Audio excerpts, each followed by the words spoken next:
My name is Camila, and I'm 28 years old. I live with my parents. My older sister, Susan, moved out 2 years ago when she got married. I work from home, running an online business. I've loved computers since middle school, ever since my grandfather gave me one for my 14th birthday. That gift changed my life. Sadly, my grandfather passed away 3 years ago. He was the only one who truly understood me.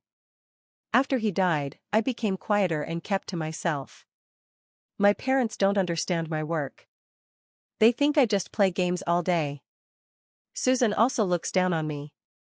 She has always been their favorite, while I was mostly ignored. Since my grandfather's death, I've taken care of the house, cooking, cleaning, laundry, and shopping.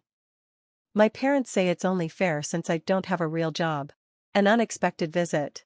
One morning, my mother opened my door and asked, "Camila, is breakfast ready?" "Yes, it's on the table," I said. A little later, she said, "Susan and her family are coming today." That surprised me. Susan hadn't visited since she got married.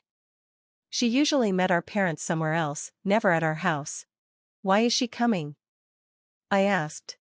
"She has something to talk about," my mother replied. "Make sure to cook a nice lunch." I didn't mind cooking, but something felt off. Susan had never been kind to me, so I wasn't sure why she suddenly wanted to visit. Money problems.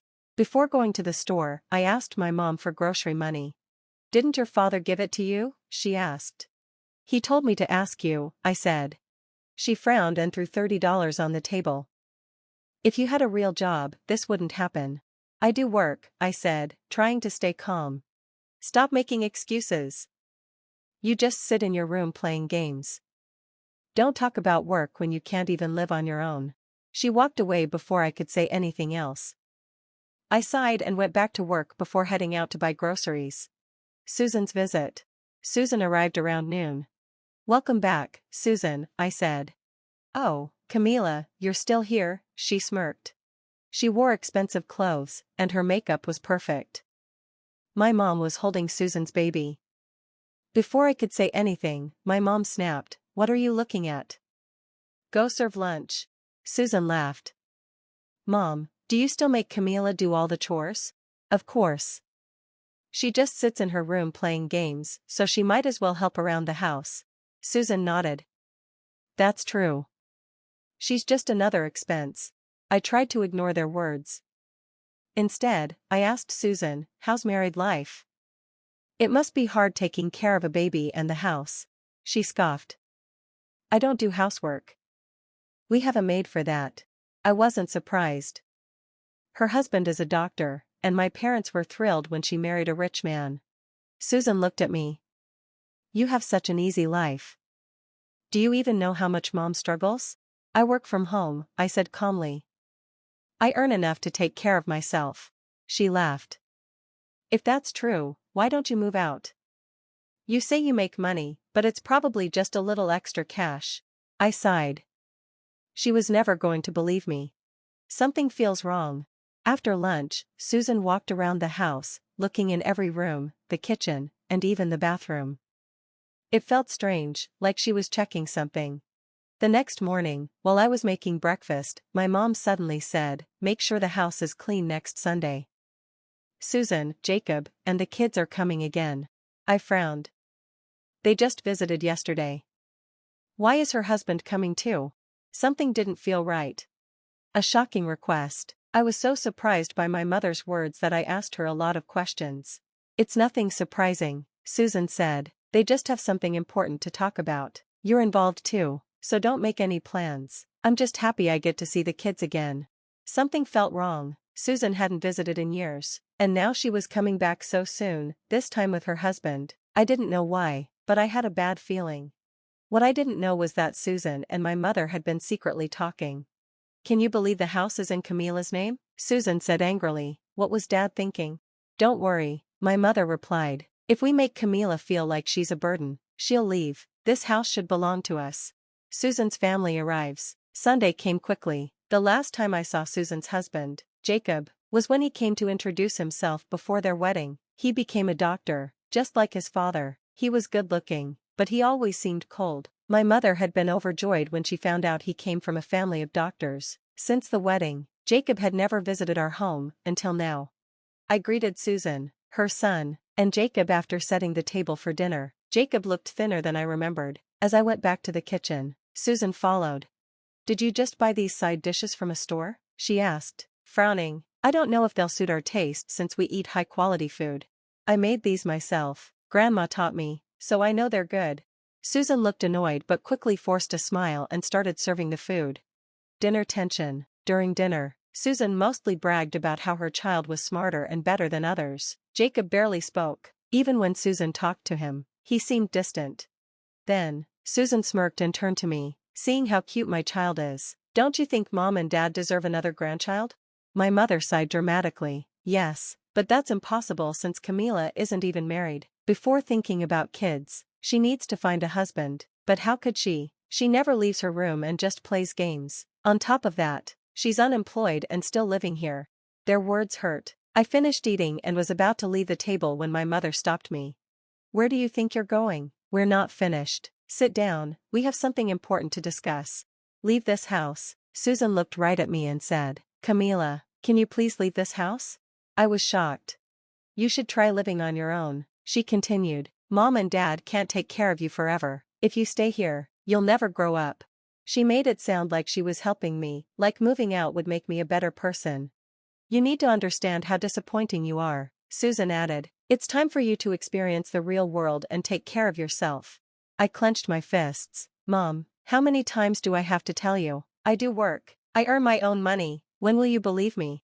Just because you make a little pocket money from your hobbies doesn't mean you have a real job." My mother scoffed. "No, I earn enough to support myself," I snapped. "And guess what? I paid for all the renovations in this house. After Grandpa passed away, I used my savings from my job to fix everything. You didn't pay a single cent." The room went silent. A shocking accusation. Susan crossed her arms and sneered. "That money was Grandpa's, wasn't it? Did you really think I wouldn't know? You got money from him before he died." My heart pounded. I remembered that a few weeks before Grandpa passed away, he had given me a bank book. My grandparents had saved money for me, knowing my parents never cared much. They wanted to make sure I'd be okay. I stammered. "What do you mean? How do you know about that?" Susan's voice was cold. "I found the bank book in your drawer, but where's the cash card? I couldn't withdraw anything." She sneered. "How could you hide it like that? That's low." I was in shock. I couldn't believe she had gone through my things. "Grandpa and Grandma always spoiled you," she continued bitterly. "They left money for you but ignored us. How dare they?" I took a deep breath. That money was for my future. Grandpa and Grandma wanted it that way. Don't disrespect them. Then, I realized something. My parents had never asked me about the renovation payments. They must have assumed I had used that money. Susan waved her hand. "Forget the money for now. Thanks to it, this house looks nice with new appliances. It's unfair you got everything, but I'll let it go. Maybe Grandpa and Grandma knew you'd struggle in life, being jobless and all." I clenched my fists. Was this why she had inspected the house? She suddenly smiled. "As your sister, I'm really worried about you." I glared at her. Then, she revealed her true intentions. "Jacob is about to build a new hospital," she said proudly. "What?" I asked, confused. "We've decided to move here. We need this house as our base, so you have to move out." I stared at her in disbelief. "You can't just decide that without asking me." Susan's voice was firm. "I know the house is in your name, but you need to leave for Mom and Dad's sake. Just give it to me." I shook my head. "Why do you get to decide?" "Because Dad and Mom agree with me. They want you gone." I suddenly understood why Grandpa had transferred the house to me before he died. He must have known this would happen. "Dad is the real head of this house," Susan added. "Titles don't matter. Just leave quietly." "No," I said, my voice trembling. "This house is filled with memories of Grandma and Grandpa." Susan snapped. "Stop being childish. You're a burden, a parasite. It's time for you to leave." Mom added, "Camila, do you really want your nephew to see you living like this, depending on us? For his sake, you must go." Dad stayed silent, eyes glued to his phone. Jacob said nothing, but I could tell he agreed. I thought, nothing I say will change their minds. "Fine, do whatever you want," I said and stormed up to my room. That night, I made a decision. Taking back my life. The next morning, Susan's family was gone. My parents were still asleep. And the house was a mess from the night before. I grabbed my laptop and left for a nearby cafe. Soon, my phone buzzed with calls and messages from my mother. Come back and make breakfast. I ignored them. I searched online for moving companies. One had availability the same day. Perfect.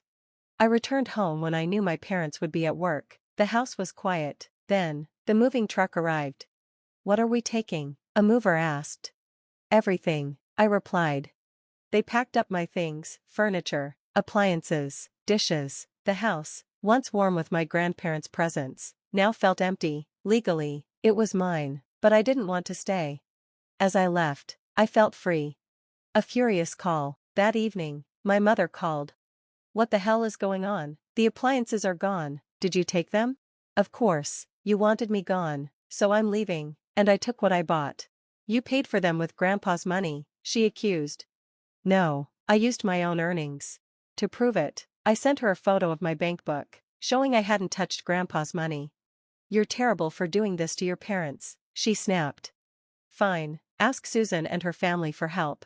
You need to leave quickly, she warned. The house is in my name now. I scoffed. That's ridiculous. That was the last I heard from her. Susan's desperate call. A few days later, Susan called. Camila, I hope you've calmed down. Can we talk? I sighed. What do you want? I'm busy.